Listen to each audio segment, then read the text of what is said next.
Olá, pessoas, todas bem? Sejam muito bem-vindas à Engenharia em Prosa, esse canal generoso na disseminação e compartilhamento do conhecimento. Chegou até a gente? Já se inscreve no canal, deixa seu like, deixa seus comentários aí e acompanhe, né?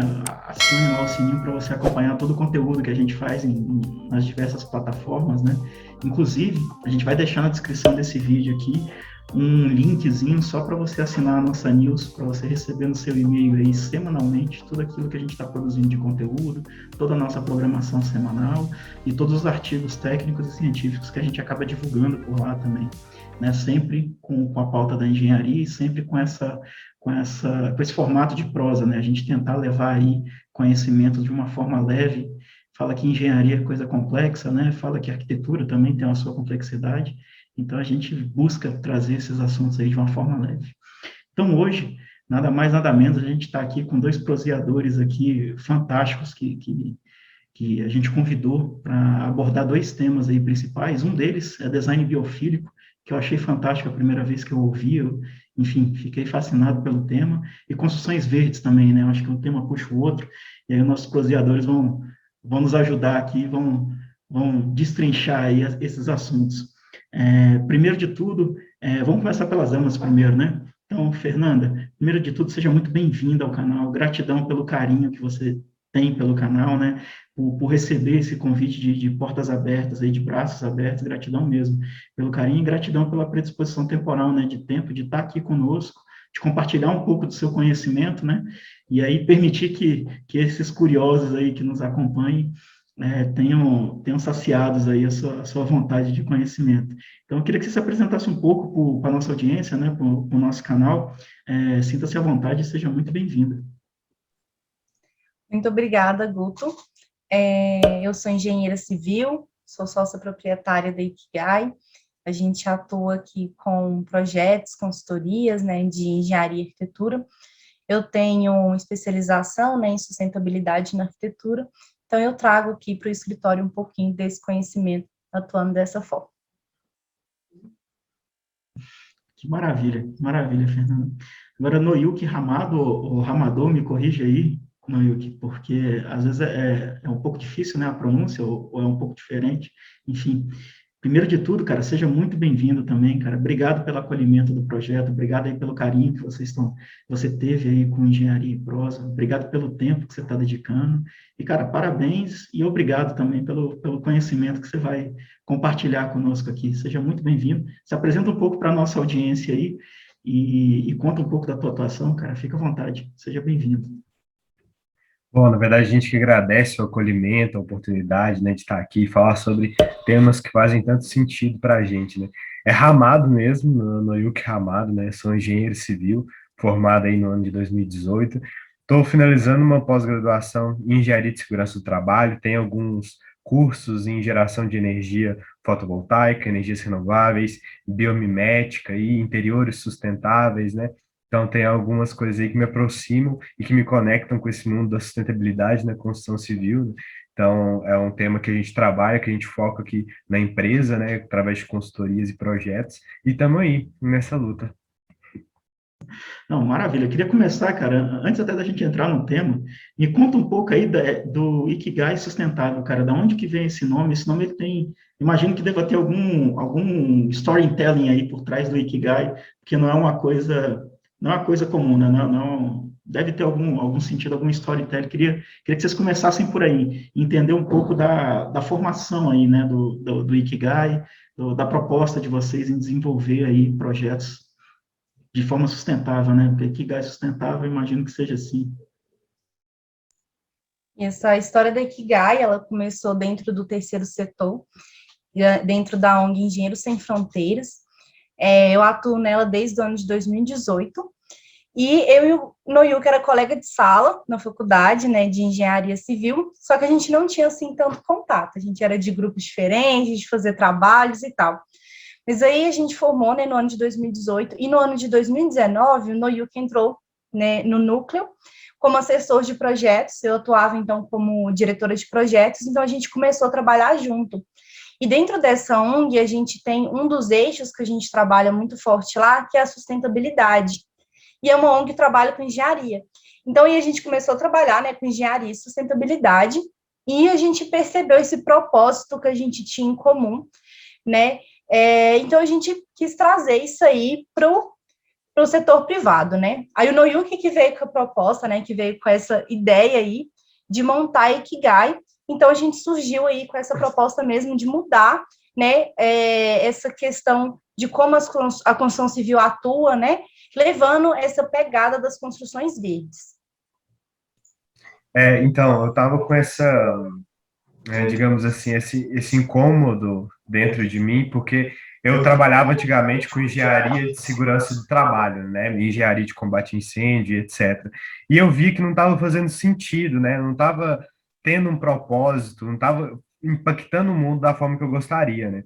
Aí, através de algumas remodelações de carreira aí, eu comecei a pensar mais sobre como impactar o mundo. Veio a pandemia, né, e a quarentena e tudo mais, e aí eu fiz um curso de reaprendizagem criativa, do Murilo Gun, inclusive, não sei se vocês conhecem, e aí me surgiu essa ideia de trabalhar com algo que fizesse sentido, e como eu já atuava no terceiro setor, né, junto com o Fernando, nessa parte de engenharia sustentável, de educação, sustentabilidade, eu vi a oportunidade de trazer um escritório, né, aqui na região, na nossa cidade, na região, não existe um escritório que trabalhe com isso, né, então a gente trouxe essa proposta de um escritório que trabalhasse com construções verdes, né, de forma realmente ser um negócio de impacto, ser um negócio que mudasse positivamente a vida das pessoas, que mudasse a cultura da construção civil para melhor, né? E como eu e a Fernanda a gente já trabalhava junto, a gente já sabia mais ou menos como um e o outro funcionava, né? Então a gente já tinha ali, já sabia as manhas, como lidar um com o outro, né? A gente trabalhava ali em projetos sociais,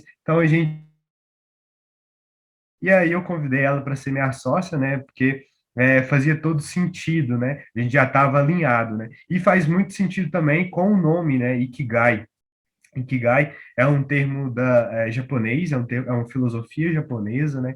Que significa realmente propósito de vida, né? Então, Ikigai seria a junção daquilo que o mundo precisa, daquilo que você sabe fazer bem, com aquilo que as pessoas podem pagar para você e com aquilo que você ama fazer, né? Então, a junção desses quatro pilares daria o seu Ikigai, ou seja, o seu propósito de vida, aquilo de melhor que você pode oferecer para o mundo de forma sustentável e conseguir viver daquilo, né? Viver do seu trabalho. Então, é tudo bem conectadinho, assim, né? Você até falou aí, nosso storytelling, né? Mas foi uma coisa muito natural, sabe? Foi surgindo, as coisas foram vindo, foi fazendo sentido, sabe?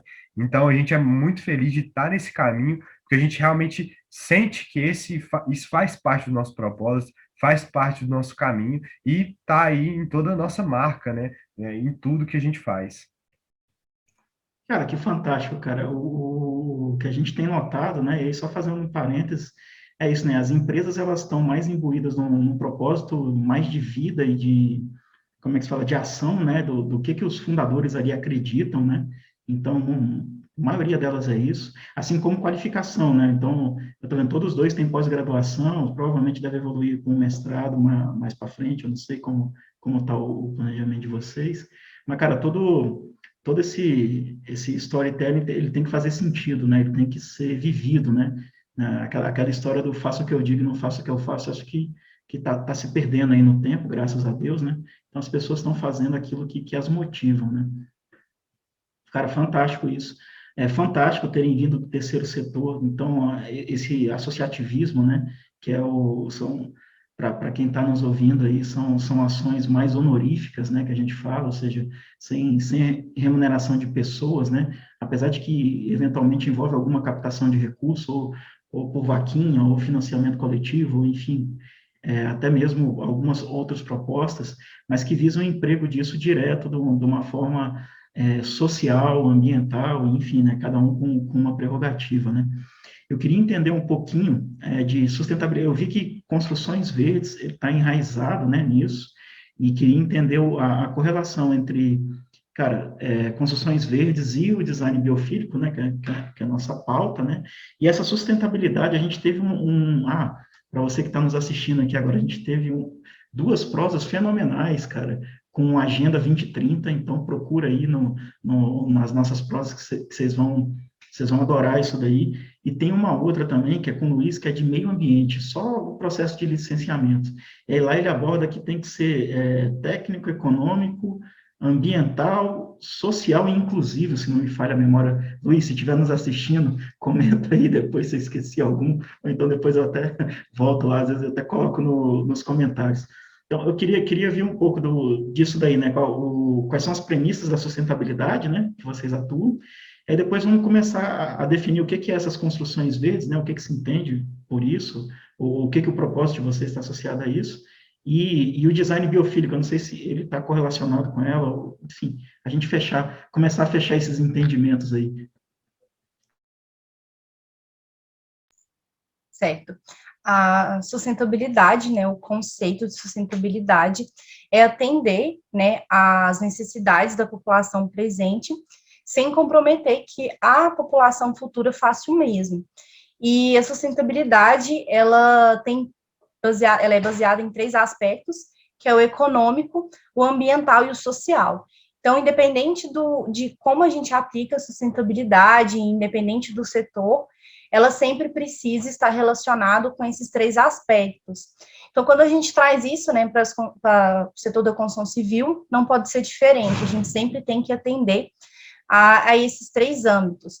E quando a gente fala de construções verdes, né, então são construções sustentáveis, elas trazem esses aspectos e ela também tem várias outras questões que ela se relaciona ali, né, que ela tem como base, ela tem as certificações, né, porque um problema que a gente tem muito hoje é o greenwashing, né, com a propaganda aí que a gente teve, né, dos cosméticos, né, que trouxe para as pessoas uma grande preocupação, né, sobre esse olhar, né, ambiental, sobre o olhar dos animais, né, sobre o que eu consumo, o que eu faço, traz um apelo muito grande para o greenwashing, que é a questão da maquiagem verde. É aquilo que parece ser sustentável, mas não é. E isso é em todos os âmbitos. E nas construções verdes também tem isso, né? Tem empresas que falam sobre construções verdes, mas o que eu tenho para garantir de que isso é realmente sustentável, de que isso é realmente uma construção verde? Aí a gente tem as certificações. Então, as certificações, elas trazem essa garantia, né? Então, as certificações, né, que seriam as garantias de que aquilo é realmente sustentável, de que aquilo é realmente uma construção verde, ela considera alguns aspectos hoje que não consideram tanto o design biofílico. Então, o design biofílico, que a gente vai explicar um pouco melhor aqui para frente, faz parte das construções verdes, mas hoje ainda não está tão inserido, né, dentro das certificações e dentro do design sustentável, como está a eficiência energética, a otimização, né, hídrica e outros pontos. Ah, cara, entendi. Ele parte para uma pegada mais de especificidade também, né? Eu ia até comentar, você comentou a questão da certificação, né? Tem LEED, enfim, tem uma série de certificações aí para eficiência energética, inclusive Procel aqui no Brasil, que é um programa muito bacana também. Aconselho até depois dar uma olhada. Tem a questão da sustentabilidade também, né? Até de reuso de água, e aí tem a tal da pegada d'água também, que é muito utilizada. E detalhe, senhoras e senhores atuantes de engenharia e arquitetura aí, vou dar um bisu aqui para vocês. Então, já foi promulgado portaria para contratar, e lei, né, a 8666 passou por uma alteração, então o Estado, né, e aí, só um pouquinho de história aí, né, a engenharia e arquitetura nem tanto, mas a engenharia mais no Brasil, ela é toda voltada para formar profissionais para vender para o governo, né, então o maior contratante de engenharia no Brasil é o governo. Por isso que eu acho que qualquer crise política aí acaba detonando uma série de nichos de mercado que a gente atua. Mas aí, a partir desse momento, o que está acontecendo? A gente sempre pegou 8666, técnica e preço, a técnica era por CAT, né? Um processo de CREA, de registro de RT. A partir, acho que desse ano, do ano que vem, o governo já vai passar a contratar por certificação. Então, ou seja, projetos certificados, e aí vai ter certificação técnica. Não sei como que está o gosto disso tudo, tá? Como é que está do tipo, tem que ser energético, ambiental, a parte técnica também, mas enfim, isso vai virar uma corrida por certificação, e é bacana você falar isso. E pelo que eu estou entendendo, dentro dessa certificação ambiental, você tem um quesito lá que é de design biofílico, é algo parecido com isso. Estou entendendo certo? Se não, me corrija aí. É esse caminho. O que acontece? O design biofílico, ele faz parte, né, de uma construção sustentável, mas as certificações hoje em dia não consideram design biofílico nas suas certificações como deveria. Então, o que a gente tem? O design sustentável, que é o que a gente conhece hoje, que é mais falado, né? Tem mais pesquisa sobre esse assunto, né? Que trata mais ali da parte da eficiência, né? Eficiência hídrica, eficiência energética. E o design biofílico faz parte da sustentabilidade, mas ele ainda não está muito bem difundido como o design sustentável tradicional. Então, o que a gente vê é que as certificações hoje, algumas já apresentam aspectos, né, que considera, né, a parte biofílica, mas é muito ali com pontos extras, ainda não está bem regulamentado com a parte do design sustentável tradicional, que a gente conhece hoje em dia. Isso. Desculpa, fica à vontade, meu amigo. E conectando o que a gente falou lá atrás, né, que esse quesito da sustentabilidade, ele leva em pauta três aspectos, né, o econômico, social e o ambiental. A gente tem que entender que muitas certificações focam muito nessa parte ambiental, né, então de otimizar a energia, otimizar o hídrico, mas talvez não foque muito nesse ponto do social, né, da interação da edificação na sociedade e de como que aquilo afeta as pessoas e a qualidade de vida daquelas pessoas que estão ali. E aí que entra o design biofílico, que o design biofílico, ele atua muito com essa preocupação não de otimizar ou reduzir gastos, mas de gerar vida, né, nas pessoas, gerar condições melhores de vida, gerar qualidade de vida através da integração da natureza dentro daquela arquitetura, dentro daquele design, daquela edificação, né? Então, o design biofílico é um ponto que faz essa conexão, né, do todo da sustentabilidade, né, interligando o social, o ambiental e o econômico ali dentro de uma edificação, né, e que deveria, né, e creio que deve cada vez mais ser mais cobrado e entrar mais forte nesses quesitos dessas certificações daqui para frente, já que a gente está numa evolução muito grande desse mercado, né, e os profissionais estão se qualificando mais e as pessoas também estão exigindo mais isso.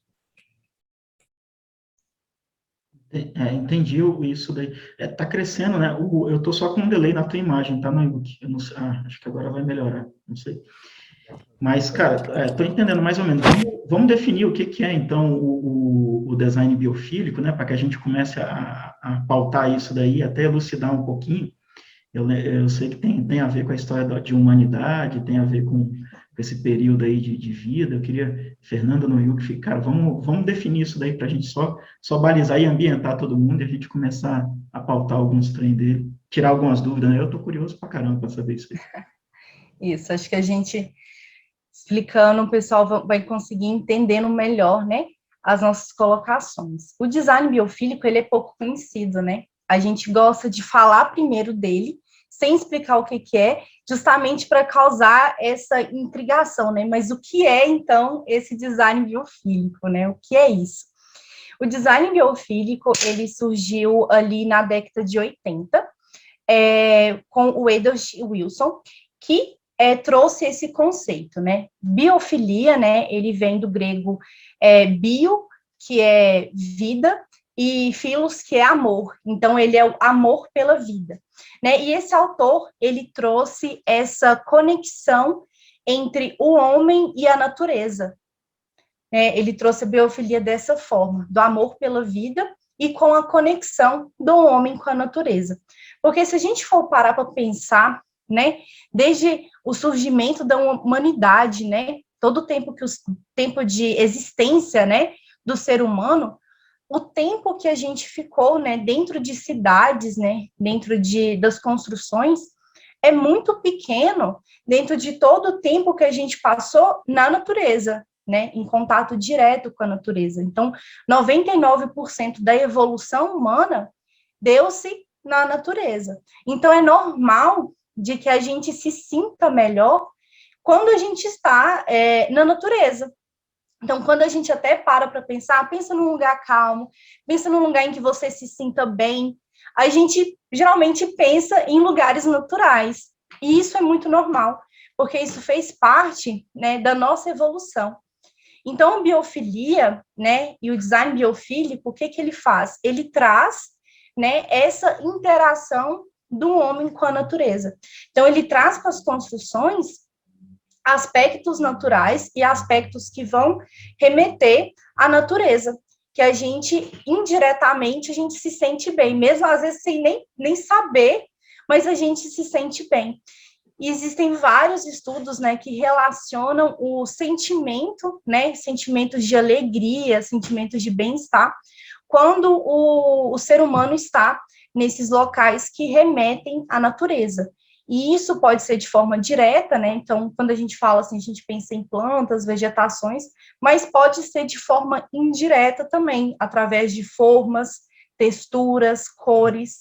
Então, tem várias formas, né, de trazer esse design biofílico para as construções. Isso que eu ia perguntar. Então, de certa forma, é a gente, como é que se fala, incorporar aí esses requisitos, né, de ambientação, não sei se é ambientação o nome certo, mas de trazer um pouco do aspecto, não, também acho que não é aspecto não, mas trazer um pouco da natureza para a volta, né, para dentro das construções, né? Isso tem a ver, eu estava outro dia vendo, a gente até comentou no outro dia, né, a questão de o pessoal de hospital, né, que está com área de convalescência aí, que normalmente é um quintal, é um espaço verde, aí o cara vai e faz um lago, faz uma ponte, é algo nesse sentido, ou não? Sim, existem diversas pesquisas. Minha câmera foi embora de vez. Não, tranquilo, Existem. vai no áudio, cara, depois, ó, para quem está no podcast, tá tranquilo, cara, vai escutar o áudio em perfeita condição, cara. Quem está no vídeo, escuta o áudio também, mas, enfim, vamos É, que vamos. Existem diversos estudos com relação a esses benefícios que a implantação de um design biofílico traz, né? Então, existem estudos aí até de uma agência que se chama Decog FX, que faz esses estudos, que fez esses estudos, né? E viu os benefícios que a implantação do design biofílico tem na vida das pessoas em diversas situações, em diversos tipos diferentes de edificações, né? Então, eles analisaram escritórios, lojas, né, que vendem nos mais diversos produtos, em escolas, dentro da casa das pessoas, né? E como o design biofílico está muito ligado a essa geração de bons sentimentos, né, de bons neurotransmissores, hormônios e etc., dentro do nosso aspecto cognitivo do ser humano, né, existe uma mudança completa, assim, no na nossa bioquímica, né, corporal, que favorece diversos estados. Então, realmente, em hospitais, o tempo, né, de cicatrização de pacientes é maior, o tempo de recuperação de pacientes após cirurgias é maior, né, quando se tem a presença de um design biofílico, né, quando se tem a presença dessa natureza ao redor, né, e outros aspectos também de iluminação natural, contato com, né, com o sol, com animais, com água, né, com esses elementos naturais. Existe essa evolução melhor do paciente, né? O que reflete naqueles 3 pontos que a gente falou, né? Tanto da integração do meio ambiente, quanto da sociedade, né? Na recuperação daquele ente da sociedade que está ali se recuperando, quanto da parte econômica, né? Porque aí o hospital vai precisar manter em menos tempo aquela pessoa dentro, internado, né? Então vai ter uma economia aí de gastos, uma economia de recursos e tudo mais, né? Então, para hospitais específicos, como você citou, existe essa relação direta, né? Para outros tipos de edificações, como escolas, a gente tem estudos que apontam a maior rapidez de aprendizado, né? Então, os alunos conseguem focar melhor no conteúdo das matérias, consegue aprender mais fácil, aprender mais rápido e manter aquilo dentro da rotina, dentro do cotidiano delas, né? Então, a porcentagem de captação do aprendizado é maior em escolas que utilizam, né, desse aspecto biofílico, né? Em lojas de vendas e etc., existe uma maior venda de produtos que estão próximos a ambientes de design biofílico, né? Se eu não me engano, até teve um estudo que eles fizeram em uma das lojas do Walmart, lá nos Estados Unidos, onde eles pegaram e eles queriam testar, né, esse estilo de design e tudo mais, né? E a gente sabe como que é essas lojas de atacado, varejo, né? Aqueles grandes caixotes com telhado metálico nele todo, iluminação de lâmpada dia e noite, né? Como se tudo fechado, não tem janela, não tem nada, né?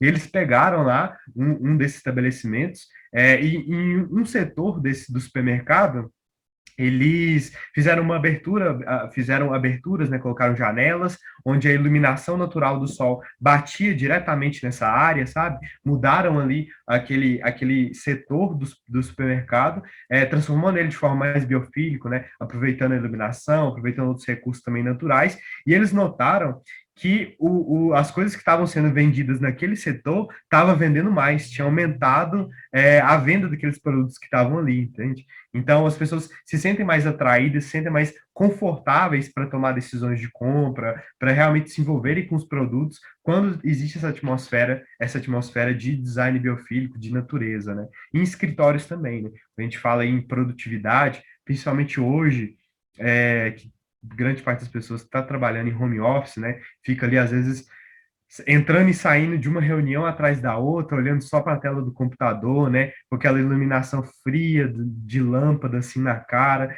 todo dia com dor de cabeça, cansado e tudo mais. Então, existem estudos aí que mostram o quanto que a presença da natureza ao redor dentro daquele escritório auxilia, sabe, no relaxamento, diminui o estresse, diminui a pressão arterial, né? Evita aí dores de cabeça, faz com que a pessoa trabalhe, mas trabalhe de uma forma relaxada, trabalhe de uma forma mais integrada naquilo ali, focada no que ela está fazendo, né? Então, aumenta a produtividade, aumenta também a criatividade daquela pessoa, né? Com os aspectos cognitivos do cérebro funcionam e fazem conexões de forma mais rápida e mais interligada, então aumenta toda a produtividade daquela pessoa em um escritório com design biofílico, né? Então, todos esses aspectos, esses pontos positivos, eles são demonstrados em estudos robustos, né, que comprovam realmente esses benefícios na vida e no dia a dia das pessoas. Imagina, deve ter algum componente psicológico também aí de melhoria, enfim, nesses estudos, né? É isso mesmo, Fernanda? Fica à vontade, cara. Não, é isso mesmo. E essas pesquisas, né, que abordam o design biofílico, elas estudam vários campos, né, a parte emocional, nessa parte psicológica, essa parte da saúde mesmo, de melhora, como as pessoas se sentem dessa integração. Então, essa parte psicológica, ela é realmente muito importante, né? Ele tem estudos específicos só de emoções, né? Que estuda as emoções positivas das pessoas, né? Naqueles ambientes que tem design biofílico. O que acontece é que isso é estudado não há tanto tempo, né? E não também tem tantas pesquisas assim, né? E que é um fator que dificulta essa implementação em certificações e tudo mais. Então, tem pesquisas, né, abordam a importância e o bom resultado do design biofílico, mas ainda é um campo que precisa muito ser explorado e precisa muito ser estudado mesmo pelos arquitetos, pelos engenheiros aí, que é a melhor forma, né, da gente estar trazendo isso para o mercado de trabalho com uma garantia, né, uma certeza aí dessa satisfação para os nossos clientes. Entendi. Imagino que isso deve entrar na premissa ali de projeto, né, de desenvolvimento de projeto. Acho que até saiu um pouco agora a tua imagem. Acho que entra na premissa de projeto isso, né? Você começa a desenvolver isso no âmbito do projeto, lá na fase de projeto ainda, porque você acaba tendo uma série de requisitos aí, né, que você tem que atender, né, sei lá, para o ambiente aberto, você ambientalizar ali e tirar, eu imagino que você tem algum tipo de praticidade, mas para ambientes fechados, né, já constituídos, novos empreendimentos, se você está trabalhando aí, cara, mais uma vez, e aí é pauta latente aqui do nosso canal, cara, gaste bastante tempo no teu projeto. Então, pegue todas as premissas, entenda o que você quer e projete, né, o espaço, né, de acordo com o seu uso e pelo que você se propõe, né? Então, para ambientes novos é isso. Agora, adaptar os já existentes, eu acho que tem um grande desafio aí também, que deve envolver uma série de vertentes, né? Uma vez a gente estava discutindo, era uma coisa, eu não sei se tem a ver com design biofísico, até dúvida minha para vocês aí. Eu lembro de um projeto de um salão de beleza, que ele era todo climatizado, só que eles queriam o tal do jardim de inverno, né? Que é aquele jardim que fica interno, é interno e externo, às vezes, né? Que bota uma redoma de vidro para abrir e facilitar uma série de coisas, só que o dono do ambiente lá, ele queria que aquela brisa, né, aquele ar refrescante que tem ali das plantas e do lago, do que ele estava propondo ali dentro do jardim de inverno, circulasse pelo ambiente também. Aí, cara, envolveu aí uma série de equipes aí. Outra pauta do nosso canal aqui é que, cara, todo projeto de engenharia ele é multidisciplinar por natureza. Então, a gente tem que aprender a trabalhar todo mundo em conjunto, cada um fazendo o que melhor entende. Mas tem a ver com isso, Fernanda? Ou eu estou devaneando muito aqui? É bem por essa linha? Não, é isso mesmo, é nessa linha. É o que você falou, né, dessa diferença do pensar desde o início, né, antes da construção ser feita, né, ali desde a fase de projeto, com o que já está construído, é uma colocação muito importante. É uma dúvida até que tem gente que acha que, não, mas eu já comprei pronto, não tem mais o que fazer, não vou construir do zero e acha que realmente não tem como mais ser sustentável, já era. Né? Então, assim, é um pensamento muito recorrente, é um pensamento que é errado. Tem como? Qual que é a diferença? Quando a gente pensa num projeto do zero, um projeto que ainda não foi feito, a gente vai conseguir implementar muito mais coisas, muito mais aspectos, muito mais características, do que quando a gente vai falar de uma reforma que a gente não consegue, às vezes, né, mudar algumas coisas ou implementar tantos aspectos. Né? Então, essa seria a diferença. De quando a gente começa do zero, a gente tem uma liberdade maior e uma atuação, né, mais significativa. Mas não quer dizer que na reforma a gente não consegue tornar isso sustentável. E é até interessante que a gente postou no nosso Instagram esses dias, que a gente tem uma série de edifícios sustentáveis no Brasil, em que a gente apresenta, né, edifícios que são certificados, que são sustentáveis. E a gente trouxe um edifício, você lembra o nome dele, meu? Esqueci o nome, vou até olhar aqui depois para Eu lembro passar que o para vídeo ficou vocês. bonito, é até espelhado assim por fora, cara. Eu lembro, eu acho que eu vi essa postagem, sim. Isso.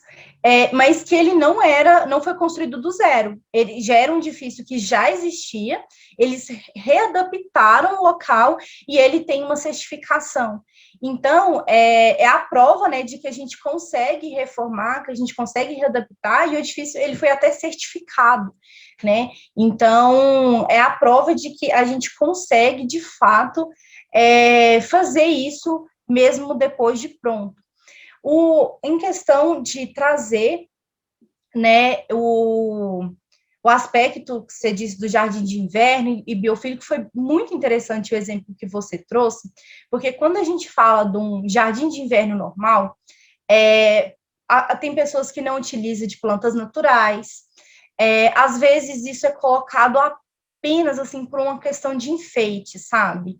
E às vezes ele não é totalmente integrado no ambiente, porque ele vai ter ali, às vezes, uma película de vidro, né, ou algo, né, para separar, né, como você disse, nesses ambientes externo e interno. Pode ser que ele traga, né, essa boa sensação de natureza, da planta, do visual, mas você perde muito da questão da integração, sabe? Você vê, mas você não se sente integrado, que é o que você disse que o cliente queria que ele tivesse integrado, que tivesse dentro, e, assim, tem como, e você mesmo colocou que é bem mais difícil, mas tem como, né? Então, o jardim de inverno, ele pode trazer, né, um pouco desse aspecto, um pouco dessa sensação, até por questão da visibilidade, também por questão de iluminação, ele permite uma iluminação melhor para dentro do ambiente, mas trazer de forma integrar, né, de forma que você vai se sentir mais próximo, né, daquilo ali, com essa ambientação dentro ali do apartamento ou do escritório, traz uma sensação realmente muito mais pertencente mesmo. Não, bacana. Tem que ser multidisciplinar, o que eu falei, né? A gente, quando entrou por conta da especialidade do ar, né? Na climatização e tal. Até porque planta a gente tem que lembrar ali das aulas lá do segundo grau, né? A planta, durante o dia, ela faz lá a fotossíntese, né? Libera o oxigênio e tal, consome um pouco ali. Mas só que à noite ela inverte, né? Então ela acaba consumindo oxigênio, ela respira como nós. E aí, dependendo do ambiente aí, se for, por exemplo, num quarto onde pessoas vão estar dormindo, você tem que se preocupar com esse aspecto aí. E aí, fantástico isso, Fernanda. Eu acho que a engenharia e a arquitetura, né, a carreira técnica do modo geral, ela está aí para resolver os problemas, né? Então, o Noio estava comentando que trabalhou durante muito tempo com questão de projeto de combate a incêndio e pânico, né? Ele comentou isso aí há pouco. E aí isso é muito latente, né? Então, ou seja, a sociedade vai evoluindo, as normas, a BNT vão evoluindo, os conceitos vão evoluindo, como é que se fala? As concepções aí vão evoluindo e vão se trazendo novo, apesar de que, pelo que eu entendi, o design biofílico, ele foi abordado dessa forma recente, mas ele está no contexto há muito tempo, né? Então, na verdade, ele foi chamado assim, né? Que nem, assim, alguém colocou esse rótulo nele, design biofílico, é isso aqui. Só que ele está presente já aí na história da humanidade, como foi, acho que foi você que comentou, né, Fernando? Então, a gente vai evoluindo. Então, para quem mexe com equipamento, chama retrofit, né? Então, retrofitar, trazer de volta as características ali de operação e desempenho, ou melhorar as características de operação e desempenho, né? Então, isso serve para ambientes também, pelo que eu estou imaginando. E, mais uma vez, né? Porque você está reformando que você não vai precisar de projeto. O que está acontecendo, e aí o que eu entendi, Fernanda me corrige aí, Noil que está nos ouvindo, fica à vontade de falar, aí, cara, eu não estou te vendo, não sei quando você quer falar, qualquer coisa dá um alô aí, pode falar, cara. Tá bom. Mas, quer falar? Pode falar, cara. Não só falando essa questão de projeto, né, e aí especificar mais isso, porque é realmente um ponto muito importante, muito deixado de lado, né? Tanto essa questão de ter um cuidado maior com a parte de projetos, quanto de envolver o máximo de profissionais que vão estar envolvidos na concepção daquele ambiente, daquela edificação, né? E de produtos, qualquer tipo de produto de forma geral, né? Essa interdisciplinariedade, né, serve para agregar mais e para reduzir riscos, reduzir problemáticas futuras, né? É o que a gente chama de processo integrativo, né? Chamar todos os profissionais que vão estar envolvidos, juntar todo mundo para discutir sobre aquele projeto, para ver onde que um influencia no outro, onde que um vai ter compatibilidade ou não vai ter compatibilidade com outro tipo de projeto, né? E juntar tudo isso, fazer essa mesa redonda, faz toda a diferença, né? Existem pesquisas aí que mostram que atualmente aqui no Brasil, né, e até em outros países também, os maiores desperdícios de uma obra, de gastos desnecessários, é com retrabalhos, né? Você chega lá na frente, aí você vê que não encaixa certa coisa em certa coisa, aí tem que quebrar para fazer de novo, né? E esse retrabalho é oriundo de uma má elaboração de projeto, de uma má compatibilização de projeto, né? Então, um problema que vai dar seus frutos lá na frente é resultado de algo que está lá no começo e que as pessoas não se preocupam tanto, né? Então, uma história que eu acho que eu li no livro Comece pelo Porquê, do Simon Sinek, um livro bem bacana para quem é empreendedor aí, que ele fala que um americano, né, foi em uma filial lá no Japão, né, de uma concessionária, lá de uma montadora de veículos, né, e aí, lá nos Estados Unidos, eles tinham um martelinho de borracha que, quando eles encaixavam a porta do carro, eles batiam esse martelo ao redor de toda a porta para verificar que estava encaixado direitinho, né? E aí chegou lá no Japão e eles não batiam esse martelo para ver se estava encaixado, para garantir a fixação da porta.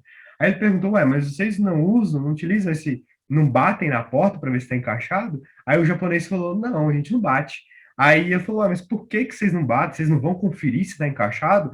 Aí eles falaram, ué, mas a gente faz isso no projeto, né? A gente planeja para ser desse jeito, a gente não precisa conferir. Tá tudo lá no projeto, está sendo executado direito, né? Então a gente não precisa fazer isso. E aí eles pegaram os dados e viram que os carros produzidos nos Estados Unidos com essa técnica de bater o martelo, tinham mais defeitos do que os carros do Japão, que eram planejados desde o início para tudo sair direitinho, né? Então, essa importância de focar no projeto, eu ouso dizer que é mais de 50% de chance que vai minimizar os problemas e que vai ter um bom andar de qualquer tipo de produto, qualquer tipo de serviço ou edificação de forma qualitativa no futuro.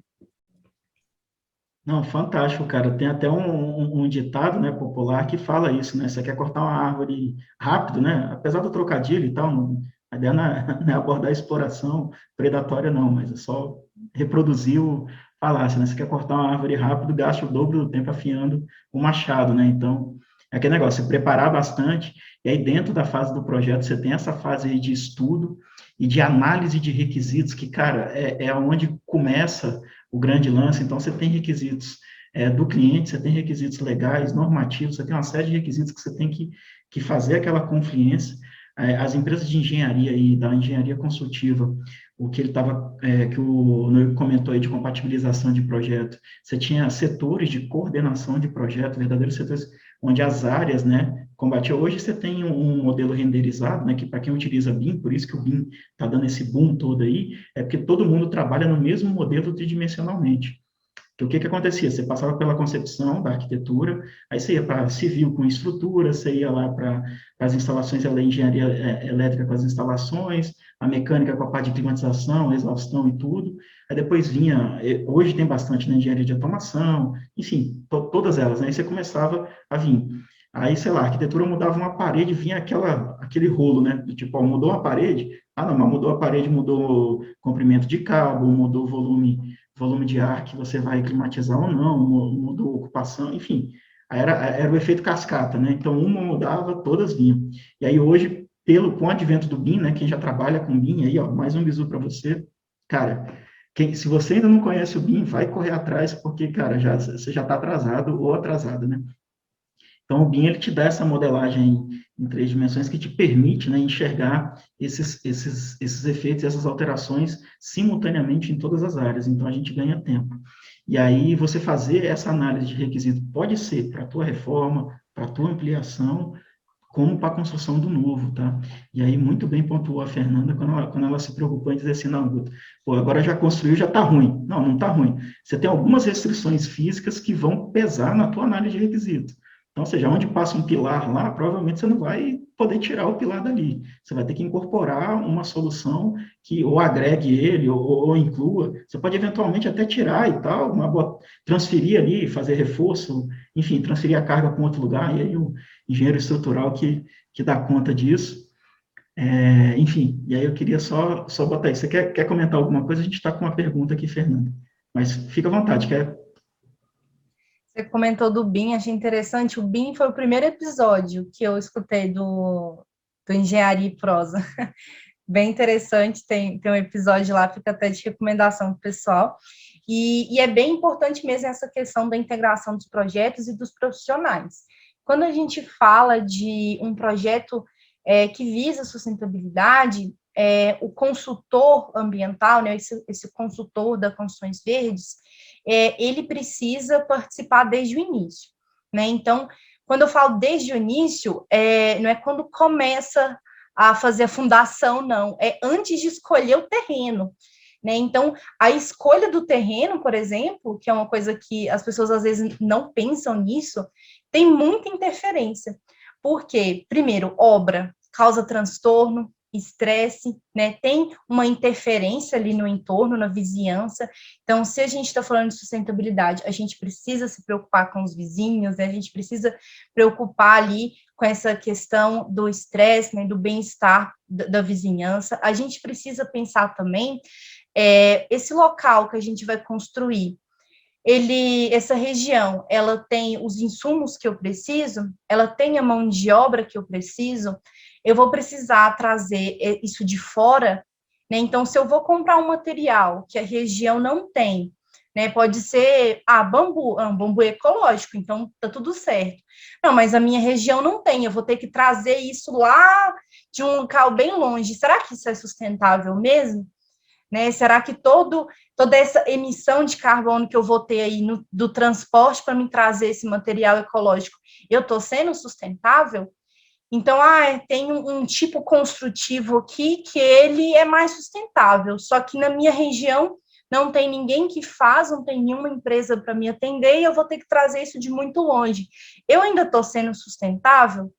Será mesmo? Então, eu preciso pensar nisso, né? Eu preciso pensar muito nessa região, nessa localização, se ele atende esses critérios que eu tenho. Não, eu não posso mudar a localização, tem que ser aqui. Então, será que eu não poderia mudar o meu tipo construtivo que a região consegue me fornecer? Será que eu não posso mudar esses materiais que eu especifiquei?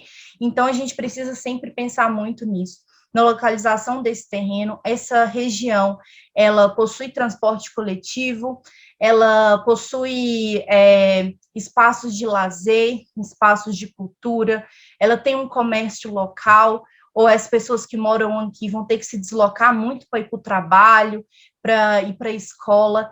Então, quando a gente fala em consultoria, ou até autoria de projetos, né, quando a gente fala em sustentabilidade, esse profissional que se diz um profissional de uma construção verde, ele precisa atuar desde o início, né, nessa construção.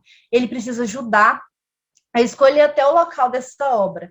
Então, essa integração desse profissional vem desde muito antes, e ele precisa participar dessas principais tomadas de decisão que vão englobar esse projeto. Que maravilha, desde o estudo, né? Então, que antecede ali durante. Cara, fantástico. Você comentou aí duas coisas, né? Desde a seleção do terreno, fantástico isso. E que eu tenho até. O pessoal comprou, às vezes, um terreno que tinha parte de uma lagoa lá que tinha uma especificidade de sapo que só tinha ali.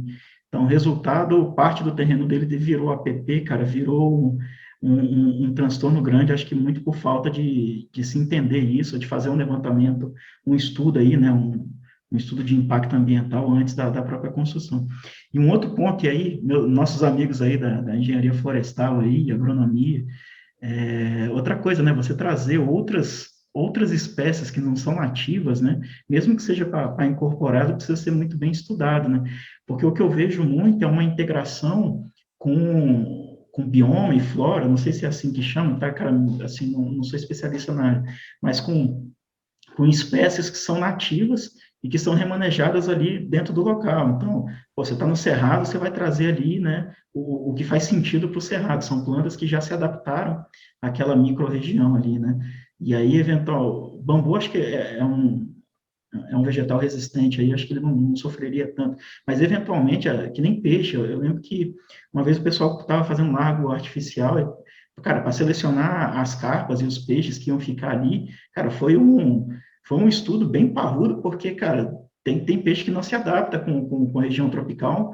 por mais bonito que ele seja, você não vai...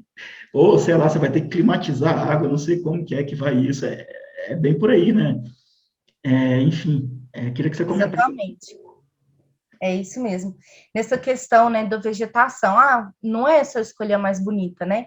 Essa questão das plantas nativas, né, como você citou aí de exemplo, é muito importante. Eu posso utilizar uma outra planta de fora? Posso. Qual que é a diferença? Irrigação. Então, assim, se a planta é nativa, ela vai se adaptar ao clima, ela vai se adaptar ali. Então, eu não vou precisar demandar um excesso de irrigação ou cuidado para aquela planta, como eu vou precisar com uma outra, né? Então, às vezes eu faço, né, um jardim bonito, né?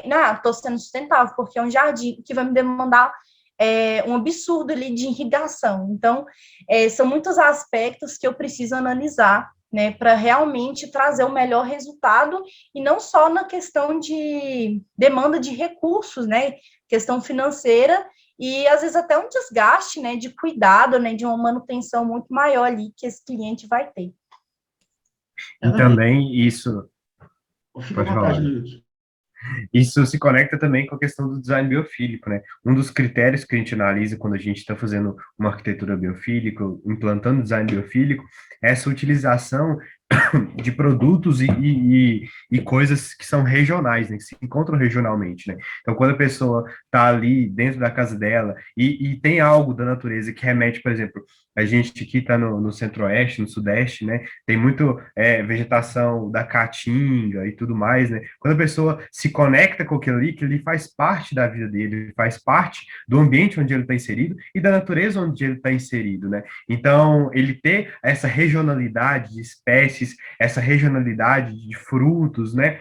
Pessoal aí da Mata Atlântica, né, e outras regiões do Brasil, né, isso faz parte do design biofílico, sabe? Trazer essa regionalidade, você se lembrar das suas origens, de onde você está inserido, né? Isso gera vida dentro de você, né? Isso traz essa biofilia, né, que é esse amor pela vida. E, cara, agora, só aproveitando um gancho aqui, cara, o John Kennedy, primeiro gratidão aí, John, pela audiência e pelo carinho. Ele está perguntando aqui, qual é a diferença entre o design sustentável e o design biofílico? Como que a gente pode tratar isso de uma forma fácil? Boa pergunta. O design sustentável, né, o que a gente conhece como design sustentável tradicionalmente, ele trata muito da questão da redução. Eu diferenciaria os dois com duas palavras. O design sustentável com a redução e o design biofílico com a produção. Como assim? O design sustentável que a gente conhece, o que a gente sempre fala? Redução de desperdício, redução de materiais, autossuficiência, otimização energética, otimização hídrica. Então, está sempre tratando de reduzir, certo? Reduzir impacto, né? E o design biofílico seria produção. Então, ele seria integrar, seria promover, né, bem-estar. Então, ele está sempre produzindo, gerando, né? Então, eu acredito que essas seriam uma diferença, assim, uma forma de classificar essa diferença entre os dois. Isso, e não que os dois sejam opostos ou se excluam, não, muito pelo contrário. Um vem para suprir o que o outro não foca, né? Então, o design sustentável, ele foca nessa redução e o design biofílico, ele foca nessa produção, né? Então, a gente reduz os aspectos ruins e negativos, né? Que são o desperdício, os recursos e tudo mais, os resíduos, e o design biofílico, ele vem para maximizar, para produzir pontos positivos, né? Que é essa sensação de bem-estar, de qualidade, de vida, né? Então, os dois, eles são complementares, né? O que a gente trouxe aqui é que muitas certificações, muitas pessoas, e até o mercado também, foca muito mais, às vezes, no design sustentável, né? Que é isso em reduzir. Mas se esquece um pouco da parte de produzir qualidade de vida, produzir bons sentimentos, boas sensações, né? Porque, como a gente falou, sustentabilidade é uma tríade ali, né? Meio ambiente, sociedade e economia. Então, a sociedade precisa estar envolvida naquilo ali. As pessoas, os seres humanos, precisam estar confortáveis, terem qualidade de vida, né? Em todos os seus aspectos dentro daquela edificação, né? Então, a gente precisa cuidar desses dois pontos, tanto da parte de design sustentável quanto design biofílico. Ah, cara, bacana. Pelo que eu estou entendendo, o biofílico, ele trata muito do ser humano inserido no contexto do ambiente, né? Como é que se fala, como que ele se ambienta, né? Como que ele se sente dentro do ambiente. Né? Isso não posso estar enganado, né? É uma relação pessoa-ambiente. Já o sustentável, ele envolve as outras camadas e as outras coisas, né? De eficiência e tal. Reuso também, né? Não só redução, mas reuso. É por essa linha aí? Não. É isso mesmo. O Noil que contextualizou muito bem, né, sobre essa questão do design biofílico ter vindo para complementar, né, o design sustentável, e até o que ele tinha mencionado um pouco antes, está ligado com o que você colocou agora, é essa questão da experiência de espaço e lugar, né? O design biofílico tem alguns autores que divide ele em três principais categorias, seria a experiência direta, a experiência indireta e a experiência de espaço e lugar, que seria esse sentimento de pertencimento, né? Então, como, por exemplo, eu estou fazendo um projeto para um apartamento que fica próximo à praia. Então, é interessante para mim trazer para dentro desse apartamento um design um pouco praiano, porque ele vai estar dentro do apartamento, mas ele ainda vai estar se sentindo pertencente àquele espaço, àquele lugar, que é aquela região de praia. Então, se eu estou aqui, a gente está aqui no interior de Minas Gerais, se eu trago para dentro das minhas residências esses aspectos mineiros, né? Eu estou trazendo um sentimento de pertencimento, né, de espaço e local. Então, essa questão da sensação, né, desse pertencimento à natureza, faz parte desse terceiro critério ali da divisão do design biofílico. A questão da experiência direta, essa questão das plantas, né, ela é muito direta. Você vê uma planta, você pensa na natureza facilmente. E essa questão de luz também, né, luz natural, a questão do ar, a questão da água. Em questão indireta, é aquilo que, às vezes, de primeiro momento, a gente nem percebe que remete à natureza, mas traz essa sensação direta, que seria textura, né? A parte da biomimética também, que seria biomimética, a inspiração da natureza no design. Então, por exemplo, eu me inspiro num caracol para me fazer uma escada circular. Isso seria biomimética, né? Então, todas essas associações indiretas de algo da natureza para dentro do ambiente. Então, pode ser cor, textura. Então, tem várias formas desses aspectos indiretos também. Cara, não, que maravilha. E deixa eu só tirar uma dúvida aqui. Pelo menos um pouco antes aí desse advento de pandemia, né, que tudo meio que estancou, né, mas tinha nesses grandes centros urbanos aí, São Paulo, acho que tem algum, a tal das florestas, como é que eles estão chamando? Edificação, enfim, que eles estavam pegando as fachadas aí das edificações, né, e colocando aquelas cultura suspensa, né, de plantas e tal, não sei, cara, esqueci, agora fugiu o nome de como Os eles estavam. jardins verticais, será, Silvano? Jardim vertical, acho que era isso, cara. Mas ele é na parte externa ali da própria edificação, né? Às vezes uma fachada grande, eles iam subindo ali. Isso tem a ver também com um pouco do design biofílico, ou não? Tem sim a ver com design biofílico, com integrar essa natureza, né? Mas a gente tem que entender que quando a gente fala de ter um profissional ali que integra a natureza, a gente tem que integrar de forma total, né? De forma completa, né? Então, às vezes a gente acha que, vamos só colocar uma planta aqui ou fazer um jardim vertical e tá tudo verde, tá tudo bonito, né? Mas não é assim. Aquelas plantas, eles vão atrair, né? Espécies de animais, aquelas plantas vão precisar ter um cuidado de rega, né? Que talvez os moradores não consigam fazer essa manutenção, então elas podem ali morrerem e atraírem animais, talvez até doenças, né?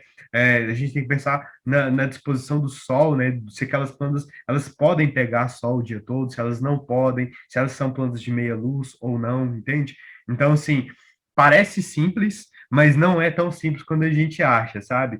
E muitas iniciativas governamentais e até de construtoras realmente focaram nisso, né? Em pegar. Acho que tem até o exemplo de São Paulo, de um caso não sei se era um viaduto ou algo lá, que tinha vários grafites de um grafiteiro famoso, e aí eles retiraram tudo e colocaram tudo de planta, sabe? E aí tem essa discussão, né? Até que ponto isso é sustentável? Porque aquele grafite, ele fazia parte do contexto local, ele fazia parte da cultura local. Então, de certa forma, aquilo também era design biofílico, entendeu?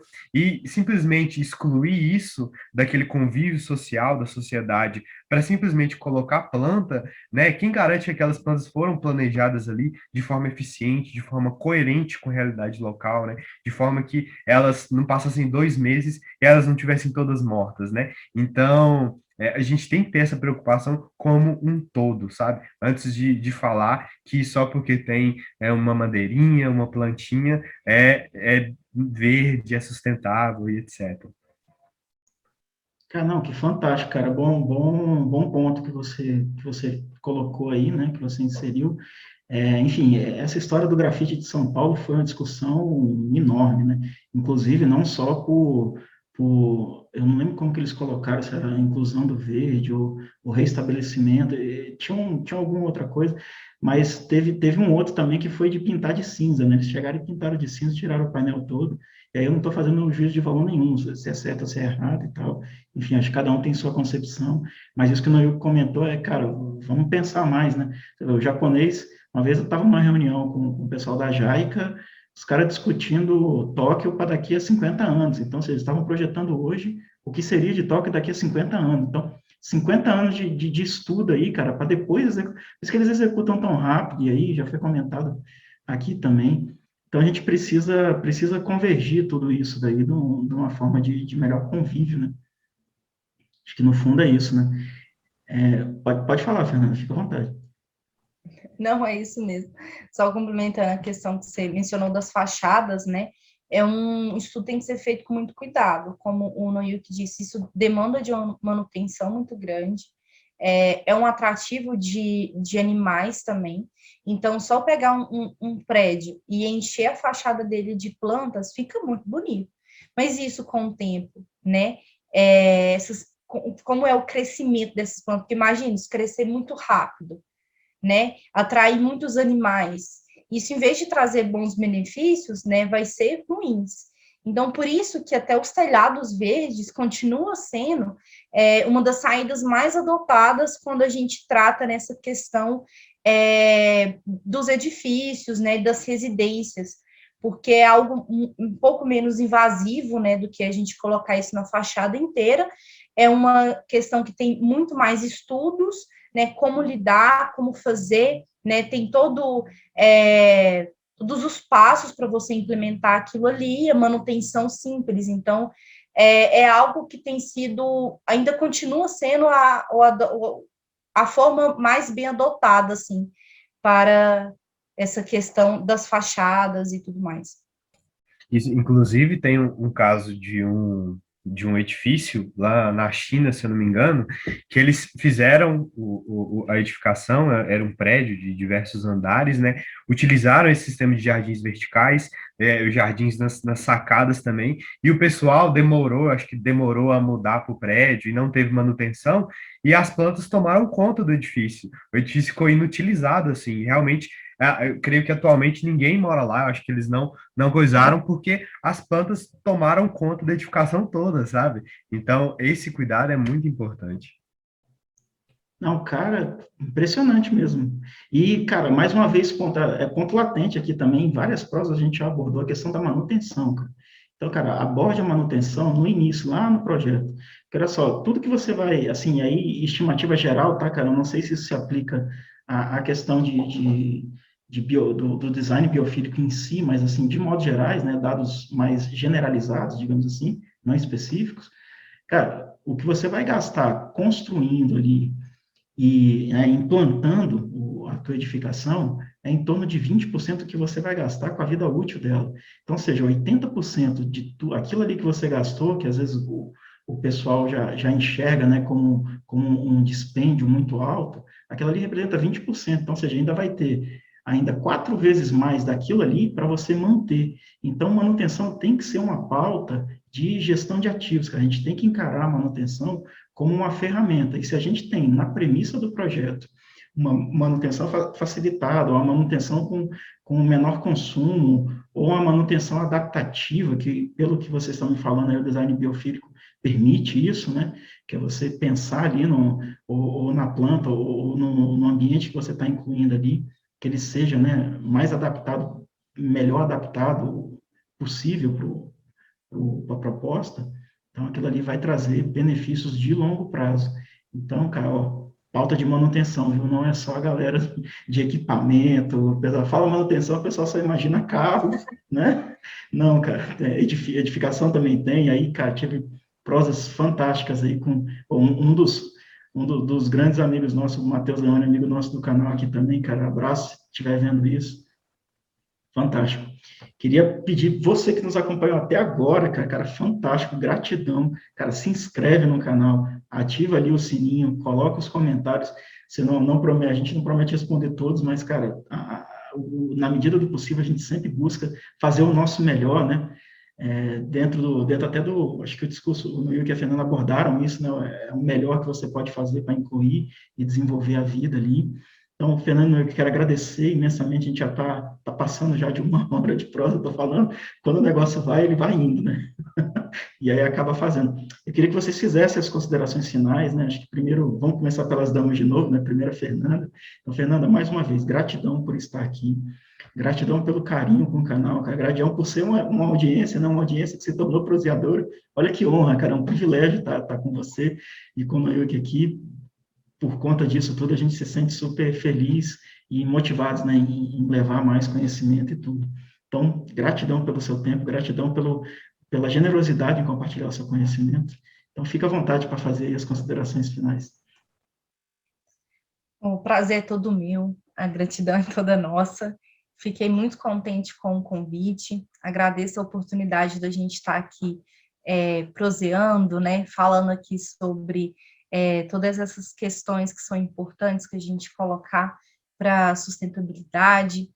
E quem quiser conhecer mais sobre o nosso trabalho também, pode ficar à vontade para seguir a gente aí. A gente tenta sempre trazer muito conhecimento, assim, de forma educativa, com linguagem muito simples, porque a gente entende mesmo que levar a educação sobre a importância, né, de se falar de sustentabilidade, sobre as condições verdes, é o melhor caminho que a gente tem para mudar, né, essa cultura tradicional que a gente tem hoje, né, das construções que impactam tanto o meio ambiente. Então, foi um grande prazer estar aqui hoje falando sobre isso e agradeço mais uma vez aí o convite. A gente que agradece, Noilke. Queria agradecer também agora a você, gratidão aí pelo carinho, pelo conhecimento que você está transmitindo aí, isso é de fundamental importância. Esse discurso ele precisa atingir, né, as pessoas de frente, a gente precisa conscientizar. Obrigado aí, né, pela audiência, né, e agora, pela honra aí de ser um proseador nosso. Fica à vontade aí para fazer suas considerações finais. Logo depois das tuas considerações, eu quero fazer uma foto da abundância, só que eu vou fazer com a Fernanda depois, acho que pede para alguém bater uma foto sua, e a gente tenta compor ali no card quando for divulgar, tá?